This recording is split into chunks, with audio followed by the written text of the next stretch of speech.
चला नमस्कार विद्यार्थी मित्रांनो, आज आपण जानेवारी फर्स्ट वीक अगदी इन डिटेलमध्ये अभ्यासणार आहोत. हे आपलं 2021 वर्षातलं पहिलंच लेक्चर आहे आणि आजच्या लेक्चरमध्ये आपण पूर्ण वीक कव्हर करतो आहे. त्यामुळे थोडं बऱ्यापैकी लेंदीसुद्धा असेल. नवीन वर्षाच्या तुम्हा सगळ्यांना 8 दिवसानंतरसुद्धा अगदी मनपूर्वक शुभेच्छा. हे नवीन वर्ष तुम्हा सगळ्यांच्या आयुष्यामध्ये प्रेरणा उत्साह घेऊन येणारा असावं हीच देवाचरणी प्रार्थना. तर आजच्या लेक्चरची सुरुवात आपण इंटरेस्टिंग क्वेश्चनपासून करू. त्यातला पहिला क्वेश्चन आहे, कोणत्या शहराचा समावेश 6 लाईट हाऊस प्रकल्पांमध्ये नाही? आता पहिल्यांदा हे लाईट हाऊस प्रकरण नेमकं काय किंवा हा प्रकल्प कुठला आहे? लाईट हाऊस म्हणजे सहसा ना समुद्र किनाऱ्यावरती असतात लाईट हाऊस. ते बोटींना डिरेक्शन देण्यासाठी आणि हेल्प करण्यासाठी म्हणून तिथं उभारले जातात. मात्र ते समुद्र किनाऱ्यावाले लाईट हाऊसचा हा प्रोजेक्ट नाही आहे. हा प्रोजेक्ट नवीन घरांच्या बांधणी संदर्भातचा आहे. जे प्रधानमंत्री आवास योजनेअंतर्गत जी आपल्या देशामध्ये घरं बांधली जात आहेत, तर त्या घरांना बांधण्यासाठीची एक नवीन तंत्रज्ञानाचा वापर करून ती बांधली जावीत. तर यासाठीचा हा एक प्रकल्प आणि त्याचा एक छोटासा इनिशिएटिव्ह म्हणून 6 शहरांमध्ये लाईट हाऊस प्रकल्प राबवून प्रधानमंत्री आवास योजनेअंतर्गतची भरपूर सारी घरं बांधण्यात येणार आहेत. मग प्रत्येक शहरासाठी वेगवेगळ्या टेक्नॉलॉजीचा वापर केला जातो आहे. मी तुम्हाला पुढं सांगणार आहे. पहिल्यांदा या प्रकल्पामध्ये खालीलपैकी कोणतं शहर नाही आहे हे समजून घ्या. तर सातारा हे शहर नाही आहे. तर इथं इंदोर आहे, राजकोट आहे, त्यानंतर चेन्नई आहे, रांची, अगरतळा आणि लखनौ. तर या शहरांचा समावेश या प्रोजेक्टमध्ये करण्यात आलेला आहे, लाईट हाऊस प्रोजेक्टमध्ये. आणि महाराष्ट्रातले एकही शहर नाही आहे. तर ते एक हायलाइटेड पॉईंट म्हणून तुम्ही लक्षात ठेवू शकता. 1 जानेवारी 2021ला global housing technology challenge India हे आयोजित करण्यात आलं होतं. ज्यानुसार जे वेगवेगळ्या नवीन तंत्रज्ञानांचा वापर करून कशा पद्धतीने घरं बांधता येतील, इंटिरियर करता येईल, ते कसे मजबूत सुरक्षित ठेवता येतील, तर या संदर्भातचं एक ग्लोबल हाऊसिंग टेक्नॉलॉजी चॅलेंज होतं.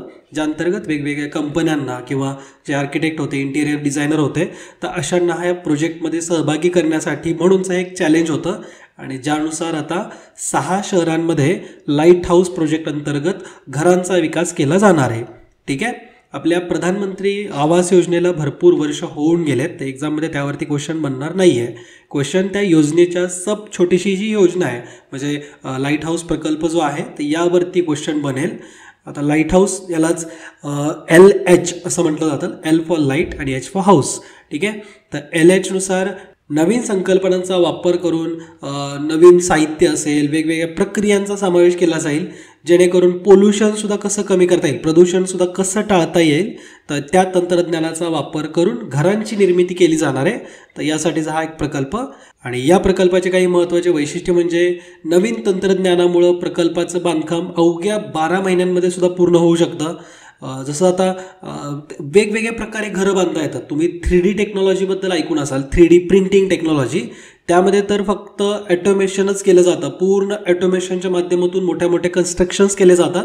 आणि ऑलरेडी या 3D प्रिंटिंग टेक्नॉलॉजीचा वापर करून दुबईमध्ये किंवा इतर वेगवेगळ्या शहरांमध्ये भरपूर सारे मोठे मोठे कन्स्ट्रक्शन करण्यात आलेत. अवघ्या रात्रीमध्ये अख्खी मोठी इमारत उभा केली जाते. तर अशा काही तंत्रज्ञानाचा वापर हा आपल्या LHमध्ये सुद्धा केला जाईल, लाईट हाऊस प्रोजेक्टमध्ये सुद्धा केला जाईल. ठीक आहे.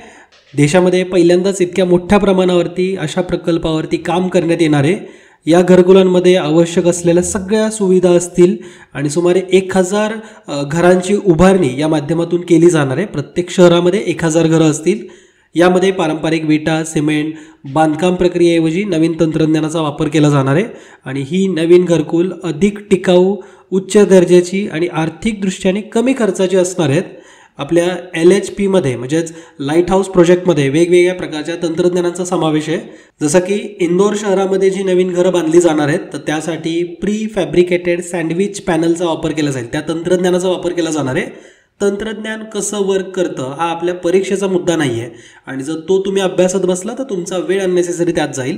तुम्हाला फक्त कोणतं तंत्रज्ञान कोणत्या शहरामध्ये अवलंबलं जाणार आहे तर हे माहिती असणं गरजेचं आहे. जसं की इंदोरसाठी प्री फॅब्रिकेटेड सँडविच पॅनल, राजकोटमध्ये जे कन्स्ट्रक्शन्स होणार आहेत त्यासाठी बोगदा तयार केला जाणार आहे घरांच्या निर्मितीसाठी, चेन्नईमध्ये प्रीकास्टचा वापर केला जाणार आहे, रांचीमध्ये 3D व्हॉल्युमेट्रिक प्रीकास्ट कॉन्क्रीटचा वापर केला जाणार आहे. त्याचबरोबर अगरतळामध्ये जे कन्स्ट्रक्शन्स होत आहेत तर त्यासाठी म्हणून कमी जाडीची स्टीलची फ्रेम ही घरांच्या सांगाड्याला वापरली जाणार आहे. आणि लखनौमध्ये इन प्रेस फ्रेमवर्क केलं जाणार आहे. तर अशा प्रकारच्या तंत्रज्ञानांचा वापर होईल. तर हे तंत्रज्ञानांची नावं तुम्हाला फक्त माहिती असणं गरजेचं आहे. ठीक आहे. आणि एकूणच महाराष्ट्रातलं एकही शहर नाही, त्यामुळं हा मुद्दा तर तुम्हाला माहितीच असायला पाहिजे. पुढचा क्वेश्चन बघूयात. जगातील सर्वात उंचावरील युद्धभूमी असलेल्या सियाचीन ग्लेशियरला भारतासाठी सुरक्षित करणाऱ्या कर्नल नरेंद्र बुल कुमार यांचे नुकतेच निधन झाले आहे.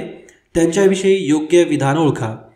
तर जे सियाचीन ग्लेशियर आपण ओळखतो, जे की जगातलं सगळ्यात हायटेस्ट म्हणजे सगळ्यात उंचीवरती असलेली युद्धभूमी आहे. युद्धभूमी का?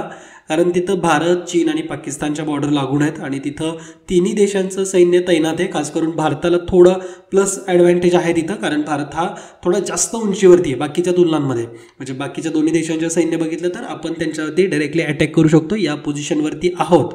मात्र आपण त्या पोझिशनवरती पोचलो हे कसं काय शक्य झालं? तर आपले सैनिक हे -40 डिग्री सेंटीग्रेडला तिथं उभे असतात आपल्यासाठी. आणि हे जे कर्नल नरेंद्र बुल कुमार जे आहेत, तर त्यांनी काही मॅप ड्रॉ केले होते, तर त्या माध्यमातून आपलं सैन्य तिथपर्यंत पोहोचू शकलं आहे. इव्हन 1884चं ऑपरेशन मेघदूत जे होतं ना, तर त्यामध्ये सुद्धा कर्नल कुमारांचे जे काही नकाशे मॅप जे त्यांनी काढले होते किंवा त्यांनी काही व्हिडिओज तिथलचे काढले होते, तर त्याचा वापर भारतीय लष्कराने केला होता आणि त्या माध्यमातून ऑपरेशन मेघदूत हे आपण सक्सेसफुली लॉन्च केला होता. ठीक आहे. तर ती माहिती आपण पुढे बघूयात. पहिल्यांदा ही विधानं जाणून घेऊ. अविधान दिलंय, कर्नल नरेंद्र बुल कुमार हे सियाचीन ग्लेशियरवर पहिल्यांदा पाऊल ठेवणारे लष्करी अधिकारी होते. आणि त्यांना सन 1965 पद्मश्री किताबाने सन्मानित करण्यात आले. तर पद्मश्री किताब त्यांना मिळालाय का? तर हो. आणि ते सियाचीन ग्लेशियरवरती पहिल्यांदा म्हणजे पाऊल ठेवणारे पहिले लष्करी अधिकारी होते का? तर यस, आणि दोन्ही विधानं योग्य आहेत आपली. 1933 रावळपिंडीमध्ये त्यांचा जन्म झाला होता. 1950 ते भारतीय लष्करामध्ये रुजू झाले होते आणि त्यानंतर 1954 कुमाऊ रायफल रेजिमेंटमध्ये ते कमिशन झाले होते. कर्नल कुमार हे अतिशय प्रसिद्ध आर्मीमधले गिर्यारोहक सुद्धा होते. ठीक आहे. आणि त्याच त्यांच्या स्किलच्या माध्यमातून ते पीर पंजाल रांगा, हिमालय, झास्कर, लडाख, त्यानंतर साल्टोरो, काराकोरम आणि अगिल, तर अशा 7 पर्वतरांगा पार करून सियाचीनवरती त्यांनी पाऊल टाकलं होतं, ते आणि त्यांचे बटालियननी. तर अशी कामगिरी केलेली आहे त्यांनी. कर्नल नरेंद्र बुल कुमार हे सियाचीन ग्लेशियरवरती पाऊल ठेवणारे पहिले लष्करी अधिकारी बनले होते. आणि गिर्यारोहक हे त्यांचं स्किल असल्यामुळं त्यांना भरपूर सारा अनुभव आहे या क्षेत्रामधला. त्यांनी बरेचसे मॅप आणि व्हिडिओज ड्रॉ केले होते आणि त्याच्या माध्यमातून आपण 1984 ऑपरेशन मेघदूत हे सक्सेसफुली लॉन्च केलं. इव्हन त्यांना लष्कराने सुद्धा परम विशिष्ट सेवा मेडलनी सन्मानित केलेलं आहे. PVSMने त्यांना सन्मानित गौरवण्यात आलेलं आहे. त्यांना कर्नल ह्या पदावरती बढती देण्यात आली होती आणि लष्करामध्ये असताना कीर्तीचक्र त्यांना मिळालं आहे, अतिविशिष्ट सेवा मेडलसुद्धा मिळालेलं आहे आणि पद्मश्री पुरस्कार तर 1965 त्यांना मिळाला आहेच. तर अशा प्रकारचे त्यांना वेगवेगळे पुरस्कार मिळालेत आणि त्यांचं नुकतंच निधन झालं आहे. सियाचीनमध्ये एक मुख्यालय आहे, बटालियनचं मुख्यालय जे आहे ना, तर त्यांना कुमार बेस या नावाने सुद्धा ओळखलं जातं. ठीक आहे. पुढचा क्वेश्चन बघा. आकाश क्षेपणास्त्र हे डॅश डॅश आहे. तर आकाश कशावरून कशावरती मारा करू शकतो हे तुम्हाला माहिती पाहिजे. जमिनीवरतून आकाशामध्ये मारा करू शकणारे हे क्षेपणास्त्र आहे. हे रिसेंटली चर्चेमध्ये का आलं? तर भारताकडून आता हे आकाश जे मिसाईल आपलं आहे, तर त्याची इतर देशांमध्ये निर्यात केली जाणार आहे. म्हणजे इतर देशांना आपण ते विकणार आहोत. जे आपल्या फ्रेंडली कंट्री आहेत, तर यांच्यासोबत आपण डील करून ते विकू शकू. ठीक आहे. मात्र ज्यावेळेस आपण कुठली अशी टेक्नॉलॉजी देतो ना, तर भारत जी यूज करतो त्याच्यापेक्षा थोडं कमी ॲडव्हान्स लेवलचं आपण बाकीच्यांना विकणार असतो. म्हणजे हे प्रत्येक देशच करतो. म्हणजे जसं रशियाकडून जी आपण टेक्नॉलॉजी घेतोय S4 technology, S4 defence technology, तर रशिया ऑलरेडी S5 यूज करतो, जे की तो इतर देशांना नाही देणार. ठीक आहे. तर तसंच या आकाश मिसाईलच्या बाबतीमध्ये सुद्धा होणार आहे. आकाश जे आपण इतर देशांना देणार त्याची रेंज ही जवळपास 25 किलोमीटरपर्यंतची असणार आहे. आणि हे आपल्या इंडियन एअरफोर्समध्ये 2014 इंट्रोड्यूस झालं होतं आणि इंडियन नेव्हीमध्ये 2015. ठीक आहे. आणि आकाश हे जवळपास 96% भारतीय बनावटीचं आहे. ठीक आहे. आणि आता इथून पुढे जे भविष्यामध्ये बनत राहतील तर ते तर पूर्ण 100% आपल्याच बनावटीचे असतील. तर आकाश हे मिसाईल कुठून कुठे मारा करू शकतो हा मुद्दा तुम्हाला माहिती असायला पाहिजे. जमिनीवरतून सर्फेस टू एअर मिसाईल आहे हे.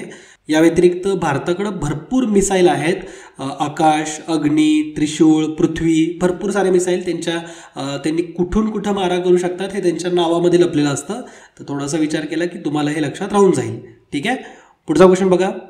नुकतेच भारताचे पहिले परागकण उद्यान कोठे तयार करण्यात आले? परागकण म्हणजेच पॉलिनेटर. तर पॉलिनेटर पार्क हे भारतातलं पहिलं असणार आहे. ते असणार आहे उत्तराखंडमध्ये. उत्तराखंडमध्ये सुद्धा हल्द्वानी, तर या ठिकाणी जवळपास 4 एकरांचं हे एक छोटंसं पार्क असणार आहे, ज्यामध्ये 40 वेगवेगळ्या बटरफ्लाईज म्हणजे फुलपाखरांच्या, त्याच्यानंतर मधमाशांच्या, पक्ष्यांच्या, इन्सेक्टच्या वेगवेगळ्या स्पेसीज असतील, वेगवेगळ्या प्रजाती असतील. तर हे एक भारतातलं पहिलं असं पॉलिनेटरी पार्क असणार आहे, त्यामुळे महत्त्वाचं आहे. पहिलं असल्यामुळे जास्त महत्त्वाचं आहे. तर हे कुठल्या राज्यामध्ये, ते म्हणजे उत्तराखंड. ठीक आहे. आता परागकण कशासाठी महत्त्वाचे आहेत हे तुम्ही बायोलॉजीमध्ये शिकलं असाल. प्लांट रिप्रोडक्शन वेगवेगळ्या टाईप्सनी होतं, त्याच्यापैकी एक टाईप असतो तो म्हणजे पॉलिनेशनवाला, म्हणजे परागकणाच्या माध्यमातून सुद्धा झाडांचं रिप्रोडक्शन होतं. आणि त्यासाठी परागकण एकावरून दुसरीकडे ट्रान्सफर होणं सुद्धा तितकंच गरजेचं आहे. आणि ते सध्या ट्रान्सफर होत नाही आणि त्याच्यामुळे सुद्धा झाडांची संख्या वाढत नाही आहे. तर हे सुद्धा एक महत्त्वाचं रिझन आहे की ज्यामुळं झाडांची संख्या आपल्याला कमी बघायला मिळेल. तर ज्यावेळेस असे फुलपाखरं किंवा वेगवेगळ्या छोट्या पक्ष्यांच्या जे काही स्पेसीज आहेत की ज्या खास करून असे परागकण त्यांच्या पंखांना किंवा पायांना लावून दुसरीकडे नेतात, तर त्यांचं संवर्धन करणं खूप गरजेचं आहे आणि त्याचीच भूमिका या पार्कच्या माध्यमातून होणार आहे. ठीक आहे. उत्तराखंडचे जे मुख्यमंत्री आहेत ते म्हणजे त्रिवेंद्र सिंग रावत, तर यांनी या प्रकारचा निर्णय घेतला आहे. अशा प्रकारचं एक पार्क हे अमेरिकेमध्ये आहे आणि त्याच धर्तीवरती हे उत्तराखंडमध्ये उभारण्यात आलं आहे. ठीक आहे. पुढचा क्वेश्चन बघा. योग्य विधानं ओळखायची. त्यातलं अविधान आहे, देशाचे सरन्यायाधीश शरद बोबडे यांना राष्ट्रसंत तुकडोजी महाराज नागपूर विद्यापीठातर्फे मानद डी.लिट. तर ही पदवी प्रदान करून सन्मानित करण्यात येणार आहे.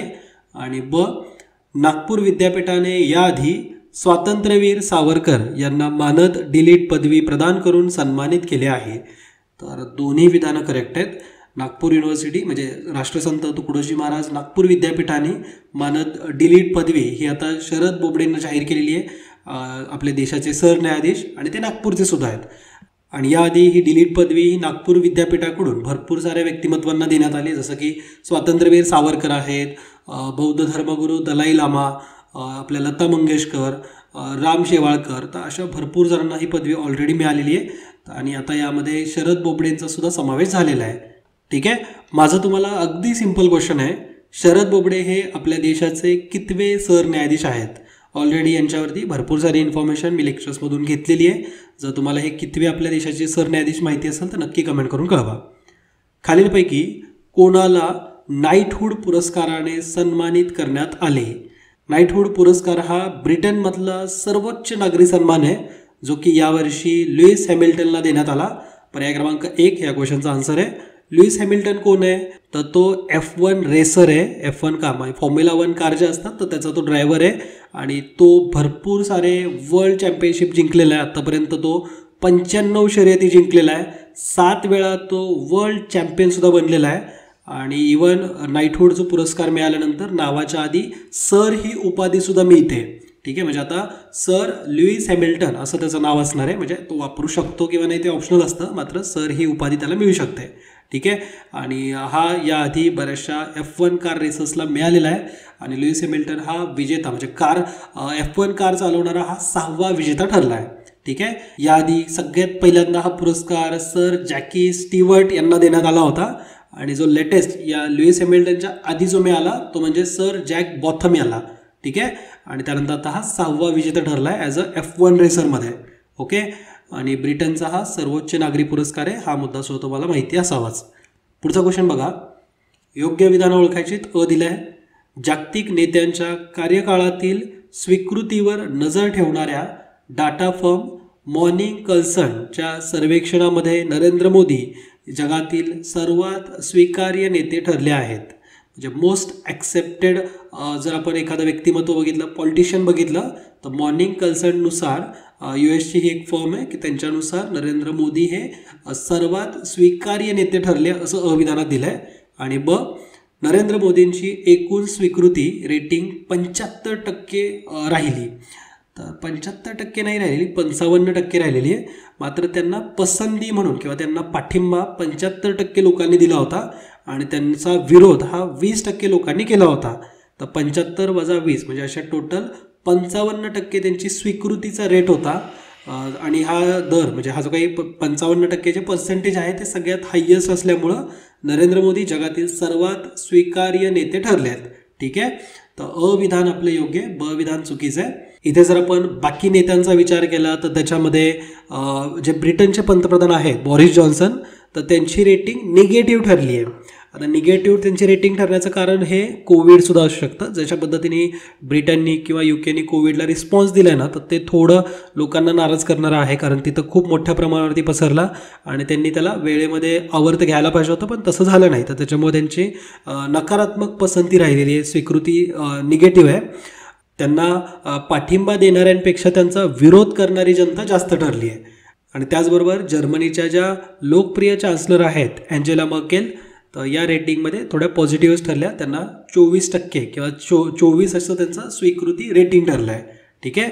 या सर्वेक्षणासाठी भारतात नमुन्यांचा आकडा हा 2126 होता. 2126 जणांनी याच्यामध्ये पार्टिसिपेट केलं आणि यामध्ये त्रुटी ज्या आहेत म्हणजे प्लस मायनस 2.2% एवढं त्याचं त्रुटी पकडल्या जातात. ठीक आहे. म्हणजे अशी एररची जी काही पॉसिबिलिटी आहे तर ती 2.2% असते. म्हणजे आपण समजा इथं नरेंद्र मोदींच्या ॲक्सेप्टन्समध्ये जर 55% जर त्यांचं रेटिंग बघितलं आणि समजा चूक झाली, एरर झाला असं जर बघितलं आणि नकारात्मक जरी बघितलं तरी त्यांना 53.5% आसपास किंवा 52% आसपास त्यांना वोटिंग आहे किंवा त्यांचा स्वीकार केलेला आहे. आणि एवढं रेटिंग हे जगातल्या कुठल्याही इतर नेत्याला नाही आहे. ठीक आहे. पुढचा क्वेश्चन बघा. तानसेन समारोहाच्या 96व्या आवृत्तीचे उद्घाटन मध्य प्रदेशमधील डॅश डॅश येथे करण्यात आले. तर मध्य प्रदेशमध्ये कुठं याचं उद्घाटन झालं आहे? 96वी आवृत्ती होती या तानसेन समारोहाची, तर ते झाले ग्वाल्हेरमध्ये. तर पर्याय क्रमांक 1 या क्वेश्चनचा आन्सर आहे. 5 दिवसांचा एक कार्यक्रम होता. 26 डिसेंबरला सुरू झाला, 1 जानेवारीपर्यंत तो चालू होता. या उद्घाटनामध्ये भरपूर सारे पुरस्कार वगैरे पण देण्यात आलेत, जसं की संतूर वादक पंडित सतीश व्यास यांना तानसेन पुरस्काराने सन्मानित करण्यात आले. आता हे तानसेन कुठेतरी ऐकल्यासारखं वाटतंय ना. तानसेन हा कोण होता बरं? तर तो अकबरच्या दरबारामध्ये, अकबर बादशाह जो होता त्याच्या दरबारामध्ये 9 रत्न होते आणि त्यापैकी एक हा म्हणजे तानसेन. ठीक आहे. आणि अकबराने त्यांना सन्मान म्हणून मिया ही पदवी दिली होती. तर हे थोडं आपल्या मिडिवल हिस्ट्री रिलेटेड आहे, एक्झाममध्ये क्वेश्चन बनतात. खास करून म्हणजे राज्यसेवेसाठी तेवढंही विचारलं जात नाही, पण ठीक आहे, आपल्याला दिल्ली सल्तनत वगैरेवरती एखादा क्वेश्चन येत असतो तर थोडं माहिती असायला पाहिजे. अकबराचे 9 रत्न कोण होते बरं? तर त्याच्यामध्ये खान ई खान म्हणजे अब्दुल रहीम होता, त्यानंतर अबुल फजल होता, त्यात तानसेन पण होता, राजा तोरडमल होता, बिरबल होता, राजा मानसिंग होता, मुल्लादो प्याजा होता आणि हकीम हुमाम. तर ही नावं थोडी पाठ करायला पाहिजेत, होतील हळूहळू पाठ. जर तुम्ही प्रॉपर वाचन करत असाल ना तर पाठ होऊन जातील. हे जे तानसेन होते ना तर त्यांनी आपल्या देवांवरती सुद्धा भरपूर सारे ध्रुपद लिहिलेले आहेत, जसं की गणपतीवरती किंवा गणेश, शंकरावरती, पार्वतीवरती, रामावरती. तर असे बरेचसे त्यांनी ध्रुपदांची रचना केलेली आहे. तर तानसेनबद्दल थोडासा इतिहास असू द्या माहिती, एक्झाममध्ये नाही विचारलं तरी ॲज अ पर्सन म्हणून तुम्हाला माहिती असावं. ठीक आहे. दरवर्षी जगभरातले कलाकार, संगीतप्रेमी, रसिक हे सगळे ग्वाल्हेरमध्ये जमा होतात आणि संगीत सम्राट तानसेनना ती 1 डिसेंबरमध्ये एक या सोहळ्याच्या माध्यमातून श्रद्धांजलीच वाहिली जाते. मध्य प्रदेश सरकारच्या सांस्कृतिक विभागाकडून या कार्यक्रमाचं आयोजन केलं जातं. हे तानसेनसुद्धा ना त्यांना एक निकनेमच आहे किंवा पदवीच मिळाली होती. राजा विक्रमजीत जे होते ग्वाल्हेरचे होते, ते ग्वाल्हेरचे राजा विक्रमजीत यांनी तानसेन ही पदवी दिली होती. तर तानसेन यांचं खरं नाव हे रामतनू मिश्रा हे होतं. ठीक आहे. तर हे खरं नाव पण तुम्हाला थोडंसं माहिती असायला पाहिजे. आपण मिया ही पदवी बघितली, तानसेनसुद्धा ही एक पदवीच आहे जी की राजा विक्रमजीत यांनी दिलेली आहे. तर त्यांचं खरं नाव होतं रामतनू मिश्रा. ओके.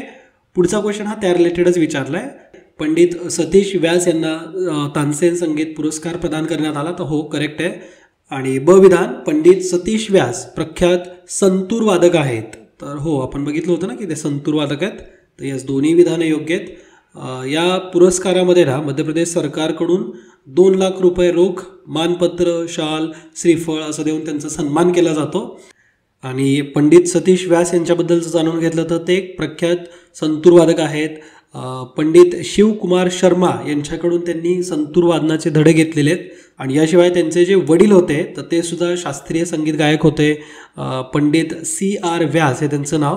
2003 साली पंडित सतीश व्यास यांना पद्मश्री पुरस्कार सुद्धा मिळालेला आहे. याशिवाय 2010 मध्ये कुमार गंधर्व राष्ट्रीय सन्मान पुरस्काराने सुद्धा त्यांना गौरवण्यात आलं होतं.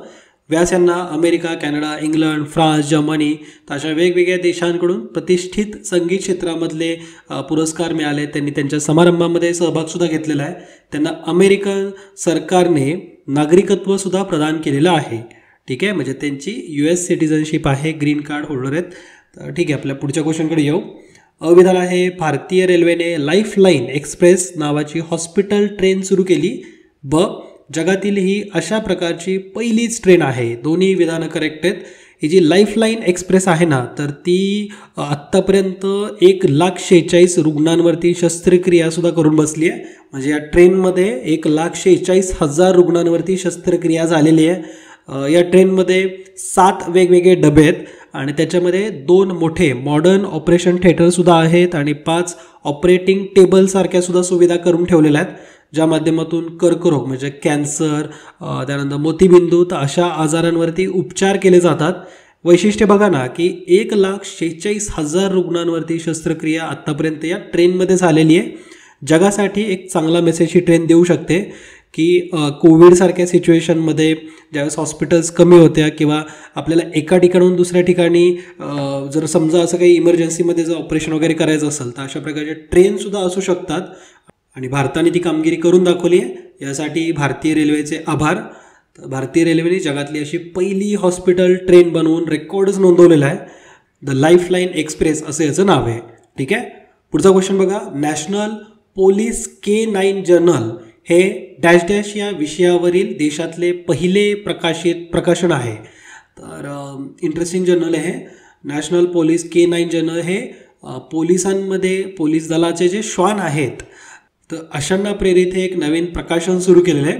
केंद्रीय गृहमंत्री अमित शाह यांच्या हस्ते नवी दिल्लीमध्ये राष्ट्रीय पोलीस K9 जर्नल त्याचं प्रकाशन झालं, ज्यामध्ये पोलीस सेवेत असलेल्या श्वान म्हणजे जे कुत्रे असतात तर श्वान पथक जे आहे तर यांच्याबद्दलची माहिती या पब्लिकेशनमध्ये छापली जाईल आणि देशातलं हे अशा प्रकारचं पहिलंच मॅगझिन असणार आहे.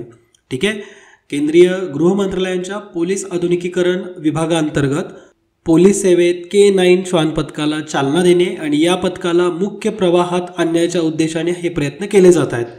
नोव्हेंबर 2019मध्ये पोलीस K9 सेल तर याची स्थापना करण्यात आली होती आणि पोलीस K9 हे जे प्रकाशन असणार आहे, जे पुस्तिका असणार आहे तर ती वर्षातून 2 वेळेस प्रकाशित होईल, एकदा एप्रिलमध्ये आणि त्यानंतर ऑक्टोबरमध्ये. ओके, तर हे कशाशी संदर्भात आहे तर इंटरेस्टिंग आहे ना की श्वान पथकाशी संदर्भात त्यांना डेडिकेटेड म्हणून अशा प्रकारचं एक मॅगझिन असेल. ओके, पुढचा क्वेश्चन बघा. अविधान दिलं आहे, भारत जानेवारी 2021 पासून 2 वर्षांसाठी संयुक्त राष्ट्राच्या सुरक्षा परिषदेचा हंगामी सदस्य झाला आहे आणि सुरक्षा परिषदेत 5 कायम सदस्य आणि 10 हंगामी सदस्य आहेत. तर यापैकी दोन्ही विधाने योग्य दिलीत.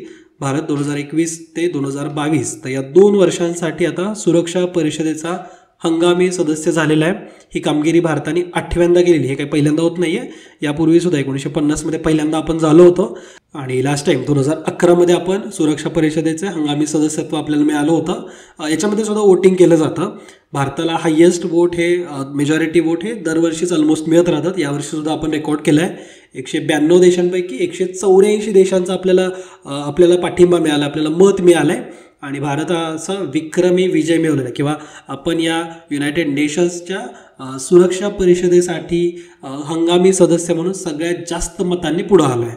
ठीक आहे, यामध्ये इतरही 10 हंगामी सदस्य असतील म्हणजे भारत आणि भारतासोबत 9.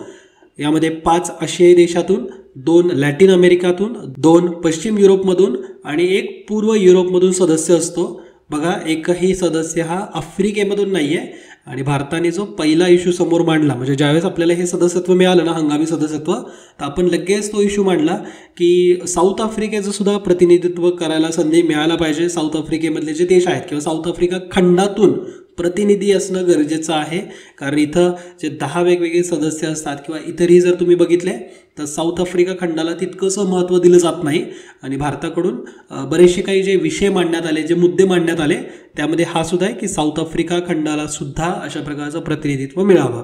ठीक आहे, एक चांगली गोष्ट आहे ना की स्वतःसाठी तर सगळेच बोलतात, मात्र इतर देशांसाठी म्हणून आपण बोलून आपण खरंच आपलं एक मोरल व्हॅल्यूजवरती युनायटेड नेशन्सच्या सिक्युरिटी काउन्सिलमध्ये आपण आपली पाठ थोपटून घेतलेली आहे आणि खरंच भारताकडून तो एक चांगला निर्णय होता.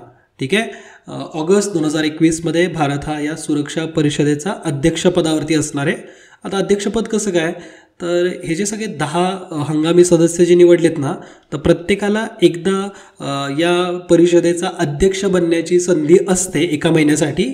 तर भारत हा ऑगस्ट 2021मध्ये ऑगस्ट महिन्यामध्ये सुरक्षा परिषदेवरती अध्यक्षपदावरती असेल. ठीक आहे. आणि हंगामी जे सदस्य असतात त्यांना 2च वर्षांची मुदत असते. जे कायमस्वरूपीचे जे सदस्य आहेत ते 5 आहेत एकूण. एक म्हणजे अमेरिका, चीन, रशिया, फ्रान्स आणि इंग्लंड. ठीक आहे. तर हे युनायटेड नेशन सिक्युरिटी काउन्सिलचे 5 कायम सदस्य आहेत आणि भारत अजून कायम सदस्य बनलेला नाही आहे. त्याच्या पाठीमागचा सुद्धा एक मोठा इतिहास आहे. आपल्याला कधी वेळ भेटला तर आपण एखाद्या छान सेशनच्या माध्यमातून त्याची माहिती जाणून घेऊ. ठीक आहे. कारण याच्यामध्ये ना पॉवरचा खूप फरक असतो. जे कायम सदस्य असतात त्यांना व्हीटो पॉवर असतो, नकारात्मक वोट करण्याचा चान्स असतो त्यांच्याकडं, त्याचा वापर ते करू शकतात. आणि चीन हा वापर आपल्या विरुद्ध चांगल्या पद्धतीने करतो आहे. ठीक आहे. संयुक्त राष्ट्रामध्ये एकूण 192 सदस्यांचा म्हणजे सध्या एकूण 192 सदस्य आहेत आणि आपल्याला 194 सदस्यांनी पाठिंबा दिला आहे. ठीक आहे. आणि या सुरक्षा परिषदेमध्ये भारताव्यतिरिक्त जे इतर हंगामी सदस्य आहेत ना, Norway, Kenya, Ireland, Mexico, Ethiopia, Niger, Saint Vincent, Tunisia आणि व्हिएतनाम, तर हे असे एकूण 10 हंगामी सदस्य असतील. सुरक्षा परिषदेमध्ये आता एकूण 15 देश आहेत टोटल, 10+5. युनायटेड नेशन्सच्या या सुरक्षा परिषदेबद्दल जर आपण जाणून घेतलं तर सुरक्षा परिषद ही संयुक्त राष्ट्राचा आत्मा म्हणून ओळखली जाते. कारण सुरक्षा परिषदेकडून जगामध्ये शांतता सुव्यवस्था प्रस्थापित करणं हा एक मोठा चॅलेंज आहे, ज्यामध्ये शांती सैनिकांची सुद्धा नियुक्ती करणं, म्हणजे जे पीस किपिंग फोर्स जे आहे United Nations peacekeeping force, तर ती सुद्धा या युनायटेड नेशन्सच्याच सिक्युरिटी काउन्सिलचाच भाग आहे. ठीक आहे. तर एवढे काही मुद्दे तुम्हाला माहिती असेल. युनायटेड नेशन्सचं हेड ऑफिस न्यूयॉर्कमध्ये आहे, अमेरिकेत. ठीक आहे. कोणत्या देशाने फाशीची शिक्षा रद्द केली, त्या देशामधली फाशी देण्याची पद्धत ही बंद केलेली आहे. तो देश आहे कझाकस्तान. पर्याय क्रमांक 2. कझाकस्तानच्या प्रेसिडेंटनी अशा प्रकारचा निर्णय घेतला. त्यांनी एक कायदा संमत केला आहे आणि त्यानुसार तिथं आता डेथ पेनल्टी कुणालाही दिली जाणार नाही आहे. डेथ पेनल्टी जी आहे तर ती अबॉलिश करण्यात आली, काढून टाकण्यात आली, रद्द करण्यात आली. आणि हायेस्ट तिथं शिक्षा ही जन्मठेपच होऊ शकते. जन्मठेपचा जो काही कायदा होता तो त्यांनी फार आधीच पारित केला होता. म्हणजे मॅक्झिमम तिथं कुठल्याही गुन्ह्याला 2003मध्येच जन्मठेप सुनावण्यात यावी अशा प्रकारचा निर्णय घेण्यात आला होता. आणि आता फायनली त्यांनी फाशीची शिक्षा किंवा जे डेथ पेनल्टी आहे तर ती आता रद्द करून टाकली. ठीक आहे. कझाकस्तान कुठं आहे, तर रशियाच्या शेजारी. जर इथं मॅपमध्ये बघितलं तर रशिया, त्यानंतर चायनाची सुद्धा बॉर्डर याला लागून आहे, किर्गिस्तानची बॉर्डर लागून आहे, उझबेकिस्तानची सुद्धा बॉर्डर शेअर होते. तर असे शेजारी आणि खास करून जो कॅस्पियन सी आहे तर याची सुद्धा बॉर्डर कझाकस्तानला लागून आहे. तुर्कमेनिस्तानची सुद्धा बॉर्डर शेअर होते. ठीक आहे. आणि हे जे देश आहेत ना आपले सेंट्रल एशियन कंट्रीज आहेत, त्यामध्ये मग कझाकिस्तान आहे, तुर्कमेनिस्तान, उझबेकिस्तान, तजाकिस्तान, किर्गिस्तान. तर ह्या देशांच्या राजधान्यांची नावं तुम्हाला पाठ असणं खूप गरजेचं आहे. कारण आयोगाने त्या मॅच दी पेअरमध्ये ऑलरेडी विचारल्यात आणि मी हे ऑलरेडी पाठ केलेलं आहे. कारण हे मॅप बघितला की लगेच कुठं त्याची राजधानी लोकेटेड आहे हे सुद्धा थोडं थोडं क्लिक व्हायला सुरुवात होते. जसं की कझाकिस्तानचे बघितलं तर इथं अस्ताना ही त्याची कॅपिटल आहे. त्यानंतर किर्गिस्तानची बिश्केक आहे. त्यानंतर तजाकिस्तान थोडासा त्याच्या दक्षिणेकडचा देश आहे आणि त्याची राजधानी आहे ती म्हणजे दुशान्बे. आपण जर तजाकिस्तानपासून थोडंसं वायव्येला गेलो तर उझबेकिस्तान आहे, ज्याची कॅपिटल आहे ती म्हणजे ताशकेंत. ठीक आहे. त्या उझबेकिस्तानच्या दक्षिणेला असलेला देश तो म्हणजे तुर्कमेनिस्तान आणि त्याची राजधानी आहे ती म्हणजे आशबात. ठीक आहे.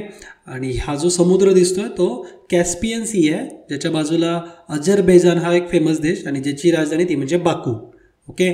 तर ही नावं अशी लक्षात राहून जातात. थोडासा मॅपच्या माध्यमातून जॉग्रफीचा अभ्यास करायचा आहे, लगेच सगळे नावं पाठवून जातील. ठीक आहे. पुढच्या क्वेश्चनकडे येऊ. अलीकडेच इंडियन सिटीज हॅपीनेस रिपोर्ट 2020 जाहीर करण्यात आला. तर याविषयी आपल्याला योग्य विधानं ओळखायची. तो आहे प्राध्यापक राजेश पिल्लानिया यांनी ऑक्टोबर 2020 ते नोव्हेंबर 2020 एक महिन्यामध्ये दरम्यान देशातील वेगवेगळ्या शहरांमधील 13,000हून अधिक जणांचे सर्वेक्षण करून ही यादी तयार केली आहे आणि पुणे हे या यादीत 13व्या स्थानी आहे. तर यापैकी ब विधान चुकीचं आहे, कारण पुणे हे 12व्या स्थानावरती, इथं 13 दिलं आहे, तर या यादीत पुणे हे 12व्या स्थानावरती आहे. अविधान करेक्ट आहे. प्राध्यापक राजेश पिलानिया यांनी ही यादी प्रकाशित केली किंवा हे सर्वेक्षण कंडक्ट केलं. 13,000हून जास्त नागरिकांचा याच्यामध्ये सहभाग आहे. ठीक आहे. या यादीमध्ये एकूण 34 शहरांची यादी प्रकाशित करण्यात आली. 34 शहरं आहेत. मग प्रत्येक झोननुसार सुद्धा आहे, जसं की Tier 1 आणि Tier 2. Tier 1 म्हणजे सगळ्यात विकसित शहरं. अहमदाबाद त्याच्यात पहिल्या स्थानावरती आहे, हैदराबाद दुसऱ्या स्थानावरती आणि नवी दिल्ली तिसऱ्या स्थानावरती. म्हणजे आनंदी शहरांचा विचार केला तर Tier 2 मध्ये लुधियाना हे शहर पहिल्या स्थानावरती आहे, चंदीगड दुसऱ्या स्थानावरती आणि सुरत तिसऱ्या स्थानावरती आनंदी शहर आहे. ठीक आहे. यामध्ये ना वयोमान, शिक्षण, कमाई आणि अशा सगळ्या गोष्टींचा विचार करून तिथं राहणाऱ्या नागरिकांना सुखसुविधा कशा मिळत आहेत ह्या सगळ्या गोष्टींचा विचार करण्यात आला. तिथलची लाईफस्टाईल कशी आहे, जीवनशैली कशी आहे आणि या आधारावरती हे रँकिंग देण्यात आलं आहे. आणि एक इंटरेस्टिंग गोष्ट सांगू का, तर जे बॅचलर आहेत ना तर ते जास्त सुखी आहेत, जास्त आनंदी आहेत ॲज कम्पेअर्ड टू विवाहित. तर असं ठळकपणे या रिपोर्टमध्ये सांगण्यात आलं आहे. ठीक आहे. म्हणजे जे विवाहित आहेत असे आनंदी कमी आहेत, अविवाहित जरा जास्तच आनंदी असतात. ठीक आहे. नॉर्थ इंडियामधलं लुधियाना, चंदीगड आणि अमृतसर ही सर्वात आनंदी शहरं आहेत. साऊथ इंडियाचा विचार केला तर चेन्नई, हैदराबाद आणि कोची. वेस्ट इंडियामध्ये अहमदाबाद, सुरत आणि वडोदरा. ईस्ट इंडियामध्ये पटना, कोलकाता आणि भुवनेश्वर. तर ही आनंदी शहरांची मी नावं सांगतोय झोननुसार. गुवाहाटी हे ईशान्य भारतातील एकमेव शहर आहे की ज्याचं सर्वेक्षण केलेलं आहे. ठीक आहे. म्हणजे नॉर्थ ईस्टमधलं बाकी कुठल्याही शहराचं सर्वेक्षण केलेलं नाही आहे. रायपूरला मागं सोडत सेंट्रल इंडियामधलं भोपाळ आणि इंदोर ही शहरं सर्वात आनंदी शहरं बनलेली आहेत. त्याचबरोबर इथं जर विचार केला तर महाराष्ट्रातल्या 3 शहरांचा या 34 शहरांच्या यादीमध्ये समावेश होतो. पुणे 12व्या स्थानावरती आहे, नागपूर 17 आणि आपली मुंबई ते म्हणजे 21व्या स्थानावरती आहे. मुंबईकर जे असतील ना त्यांनी कमेंट करून कळवा खरंच तुम्ही आनंदी आहात का, कारण मुंबईबद्दल तर ते आपण ट्रॅफिक, लोकल हे तेच ऐकतो. तर जे मुंबईवाले आहेत ना त्यांनी सांगा की खरंच आनंदी आहात का. ठीक आहे. आणि कोविड-19चा जर हॅपीनेसवरती इम्पॅक्ट बघितलं तर हो, वाईट परिणाम झालेला आहे. बेंगलोर, कोची आणि कोलकाता इथं कोविडचा सर्वात वाईट परिणाम झाला त्यांच्या आनंदावरती. 34 शहरांची नावं इथं दिलीत. पाठ करायची अजिबात गरज नाही आहे, एकदा फक्त वाचून घ्या. पुढचा क्वेश्चन बघा. भारतीय हवामान विभागाने IMD म्हणजे इंडियन मेट्रोलॉजिकल डिपार्टमेंट वर्ष 2020मधले भारतातले हवामान या शीर्षकाखाली एक अहवाल प्रसिद्ध केला आहे. याविषयी योग्य विधाने ओळखा. दिलं आहे वर्ष 2020 हे वर्ष 1901 पासूनचे 8वे सर्वात उष्ण वर्ष म्हणून नोंदवले गेले आहे, 1901 नंतरचे. ठीक आहे. आणि 2020 या वर्षामध्ये उत्तर हिंद महासागरात 5 वादळे तयार झाली. तर आणि दोन्ही विधानं योग्य आहेत, आपल्याला योग्यच निवडायची ती. पर्याय क्रमांक 3 ह्या क्वेश्चनचा आन्सर आहे. वर्ष 2020 मधले भारतातले हवामान तर हे या अहवालाचं शीर्षक आहे, नाव आहे. आणि या अंतर्गत जे आपल्या हिंद महासागराच्या उत्तरेला जी 5 वादळं आली होती तर त्यांची नावं थोडी पाठ करा, कारण ही अतिशक्तिशाली वादळांची याच्यामध्ये नावं इन्क्लूड करण्यात आलीत. जसं की अम्फान आहे, त्यानंतर निवारा, गती, त्यानंतर निसर्ग आणि बुरेवी. ठीक आहे. तर या 5 वादळांचा समावेश होतो 2020 या वर्षामध्ये. आणि 1901 पासून जर विचार केला तर 2020 हे वर्ष 1901 पासूनचं 8वं सगळ्यात हॉटेस्ट इयर म्हणजे उष्ण वर्ष ठरलेलं आहे. ठीक आहे. आणि आपण जर सर्वात उष्ण हवामानाची जर वर्षांच्या नोंदी बघितल्या तर 2006 ते 2020 या 15 वर्षांमध्ये 12 वर्ष हे अतिशय उष्ण ठरलेले आहेत. तर हा सुद्धा मुद्दा थोडा भीतीदायक वाटतो, कारण क्लायमेट चेंज वगैरे आपण ऑब्झर्व करतोय, बघतोय बऱ्याचशा गोष्टींमध्ये. ठीक आहे. आणि 2020 या वर्षामध्ये देशभरात जमीन आणि हवेचे तापमान हे सरासरी 0.29 डिग्री सेल्सिअसनी वाढलेलं आहे. ठीक आहे. तर हे काही महत्त्वाचे मुद्दे आहेत या अहवालाबद्दलचे, ते तुम्हाला माहिती असावेत. पुढचा क्वेश्चन बघा. तांदळाचा 3ऱ्या क्रमांकाचा सर्वात मोठा निर्यातदार म्हणून ओळखल्या जाणाऱ्या कोणत्या देशाने अनेक दशकांनंतर पहिल्यांदाच भारताकडून तांदूळ खरेदी करण्याला सुरुवात केली? म्हणजे असा कुठला देश आहे की जो 3ऱ्या क्रमांकाचा सर्वात मोठा निर्यातदार म्हणून ओळखला जातो आणि तो भरपूर दशकांनंतर पहिल्यांदाच तांदूळ घेतो आणि तो पण भारताकडून? तर तो देश म्हणजे व्हिएतनाम. व्हिएतनाम हा तांदळाचा 3ऱ्या क्रमांकाचा सर्वात मोठा निर्यातदार म्हणून ओळखला जातो आणि अनेक दशकांपासून त्यांनी कुणाकडूनही तांदूळ घेतला नव्हता, मात्र यंदा घेतलेला आहे. जानेवारी आणि फेब्रुवारी महिन्यात 70,000 टन तांदूळ निर्यात आपण व्हिएतनामला केलेली आहे. ठीक आहे. व्हिएतनाम कुठं आहे तर आपल्या आशियाच्या आग्नेय बाजूला असलेला देश आहे आणि व्हिएतनामच्या उत्तरेला चीन आहे, पश्चिमेला लाओस, कंबोडिया हे देश आहेत. याचा इंटरेस्टिंग इतिहास आहे. व्हिएतनाम वॉर खूप इंटरेस्टिंग आहे. मी कधी तर नक्कीच वेळ काढेल तुमच्यासाठी आणि एक सेशन घेऊन येईल. व्हिएतनाम वॉर हे खूप प्रसिद्ध आहे, खूप फेमस आहे. अमेरिकेची पूर्ण टाईट करून ठेवली होती. तर व्हिएतनाम वॉर आपण कधी ना कधी नक्कीच अभ्यासू. ठीक आहे. आणि व्हिएतनामची जवळपास 85% लोकसंख्या ही बौद्ध धर्माची अनुयायी आहे. तर मेजॉरिटी बौद्ध धर्म तिथं आहे. तर एवढे काही मुद्दे तुम्हाला माहिती असायला पाहिजेत. एक जनरल नॉलेज म्हणून सुद्धा बरेचसे मुद्दे तुम्हाला समजले असतील. आजच्या सेशनच्या माध्यमातून आपण पूर्ण आठवडा आणि 1-2 दिवस एक्स्ट्राच अभ्यासलेत. तर आय होप तुम्हाला हे लेक्चर आवडलं असेल. तर तसं कमेंट करून कळवत चला. त्यातून आम्हाला एक मोटिवेशन मिळतं, कारण आम्हाला पण त्याची गरज असते ना. आम्ही पण दिवसभर काही ना काही काम करत राहतो, लेक्चर्स घेऊन येत राहतो आणि तुमच्याकडून तसा प्रतिसाद मिळणं हे थोडं अपेक्षित पण असतं. तर नक्कीच कमेंट करा. ठीक आहे. आणि आमचे इतरही यूट्यूब प्लॅटफॉर्म्स आहेत, तर त्याच्यावरती सुद्धा तुम्ही कनेक्टेड राहा. विजन स्टडी हा एक यूट्यूब प्लॅटफॉर्मसुद्धा आम्ही डेव्हलप करतो आता हळूहळू, ज्यावरती तुम्हाला मोठे मोठे लेक्चर्स बघायला मिळतील. रिसेंटली तिथं 2019चे सगळे करंट अफेअर्स आम्ही अपलोड करतो आहे. जवळपास 22 तासांचं लेक्चर असणार आहे. त्यानंतर डिसेंबरचे संपूर्ण करंट अफेअर्स तिथे अवेलेबल करून दिले. तसंच प्रत्येक सब्जेक्टचे सुद्धा मोठे मोठे लेक्चर, जसं की पॉलिटी, हिस्ट्री, जॉग्राफी, असे 4-4, 5-5 तासांचे तिथे लेक्चर्स अवेलेबल होतील. ठीक आहे. आणि तुम्ही माझ्याशी पर्सनली टचमध्ये राहण्यासाठी मिस्टर विजन ह्या चॅनलला फॉलो करा. त्यावरती मी तुमच्यासाठी छोटे छोटे शॉर्ट स्टोरीज घेऊन येत जाईल. वेगवेगळ्या पर्सनॅलिटीच्या स्टोरीज असतील, त्यानंतर इंटरेस्टिंग फॅक्ट्स घेऊन येईल. नक्कीच मिस्टर विजनशी पण कनेक्टेड राहा. तर आजच्या सेशनच्या माध्यमातून तुमची इथंच रजा घेतो. हसत खेळत अभ्यास करा, हेल्दी फूड खा आणि आईवडिलांची काळजी घ्या. जय हिंद, जय महाराष्ट्र. धन्यवाद.